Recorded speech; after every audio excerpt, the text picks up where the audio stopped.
one thing I was looking at where you talk about how the Sox always seem to fade in the second half and the Yankees always seem to be stronger. And a lot of times you go through and you actually look at the numbers and you say, oh, well, I guess it wasn't true. This happened this year. Well, the numbers on that were unbelievable. I looked into them. They were shocking numbers.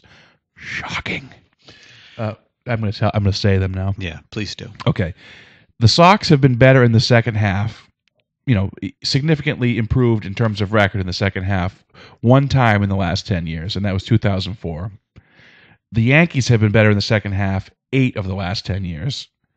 The Sox in the first half have averaged, if they were on pace to be a 95-win team in the first half. In the second half, they're an 88-win team. Yankees are a 92-win team in the first half, and then in the second half, they play like a 100-plus win team. So my question to Cooch and to Tim and the world at large, the listeners, the viewers, the podcastingers, why does it happen? I mean, it's happened over multiple generations of teams, multiple managers, multiple players. Doesn't matter what happens. Every year, Sox start straight. They start out great, they fade. Yankees come on. Cooch, why does it happen? Then we'll go to Tim. We talked about it earlier in the week. I mean, I don't know what to tell you because they play in the same sort of oppressive environments where there's every game matters. Big budgets on both sides. Yeah, it's one of those things that, I mean, I wish I had an answer for it, and there might be an answer out there for it. And if you have any suggestions as to what you think it would be, I'd be very interested to hear them. Tim, do you have any thoughts on this before I unload my knowledge and wisdom on this? I don't know, because I can only look at it as being almost like a psychological factor to these teams. Like, that New York is going to be in it, so we have to get out to a great start. Whereas New York can sit back and say, hey, at the end of the season, 8 out of these 10 years, we've been there, so let's just sit back and let things happen. I think it's the mentality that's earned by the reputation of that franchise, where the Yankees are used to that success and the Red Sox are used to having to battle back. Okay, so here are a couple of my theories on why it could be that this happens. One, is it possible that Brian Cashman is a better GM than he gets credit for, and that maybe there's something flawed about how Epstein puts together teams as opposed to how Cashman puts together teams? Does Cashman find guys that are more big game players that have that ability to respond in the post, in the later stages, Does he make better moves at the deadline? He even this year, you talk about small moves that teams make. He added like Jerry Hairston Jr. It doesn't exactly blow you away. Sergio Mitre. He adds guys. He had Chad Godin, however you say his name. He makes these little moves. I mean, Theo did the same thing, but that could be one thing. I wonder if he should get some of the credit.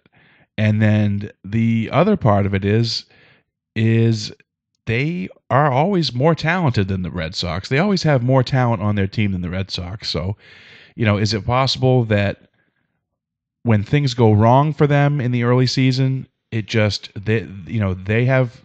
mental struggles are early. They press early, and the Sox, their mental struggles come late because they don't have as much talent. They're so pumped up by the crowd at the start of the season and so energized that they go above what they can actually do, whereas the Yankees are so kind of one note that it takes them a while to pick up where they're at.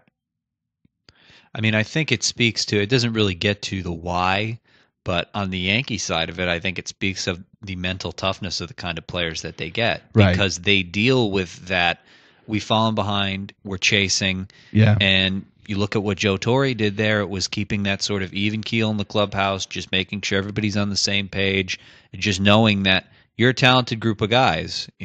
Your talent is going to come through over the 162 games. It's very rare that a team underperforms for an entire season because there's just so much time. Right. Even, think of Jason Bay. The way Bay started, even he said, I'm going to come down from this, and he came down. And when we get to the end of the year, his numbers are going to be just about what you would expect them to be. Yes. Over the course of a season, the Red Sox and the Yankees usually do end up right around the same place because that's the kind of teams that they are. They're very evenly matched teams.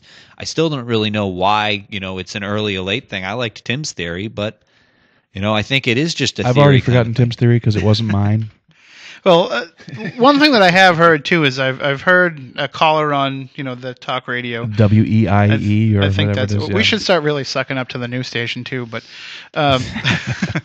The one of the callers that I heard mention, that when Wakefield goes into this mid-season, back problems, whatever it is, that kind of drags the team down a little bit too. Is that possible that one of their veteran leaders kind of goes on the shelf, and is he that big of a motivator around this team? Well, I think both teams are veteran heavy. I mean, that's one of the things that I thought about, but they're both teams that are built around established names and older players because that's who this giant payroll allows you to get. It allows you to get these big free agent pickups who have the history, who've been around the league, who understand, the ups and downs of the season. Sox have been a little younger probably than the Yankees over the whole span. They have, and especially lately because the Yankees have developed almost nothing from within, especially on the pitching side. Right. Yeah, I mean,